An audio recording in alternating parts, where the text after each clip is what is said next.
Doctor સાહેબ મને injection ના આપતા તમે. નહીં આપું તો તને મટશે હણ તાવ.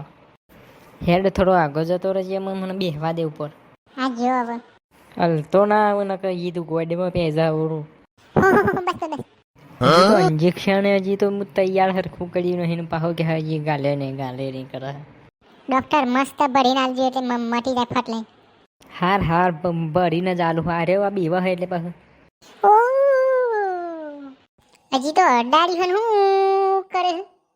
પાછો રાતે મને કહેતો હતો તને પેલું અડાડું છું એટલે હું કરે તું ના તને તો ઇન્જેક્શન અડાડી આવરું લાગી રે. આ લાગી જેવડું તો કશું ના થાય, ગલી થાય. એટલે પાછું ખેંચી લે હો પા દુખાવા મોડ્યું લે. હો બાપાથી મરી ગયો. બસ अब 5 સેકન્ડ ખમી લે. ડોક્ટર આખું ગાલ દેજો એટલે ફટ લઈને મટી જાય. નહીં કેવું પડે મને. બસ પતી ગયું જુઓ આમાં. થોડુંક બરફ ઘસી લેજે ગોડી એટલે મટી જાય. થોડું લોહી જોવા મને. હા જોડ જોને ભેંસને આલી એવું આલી છે ને.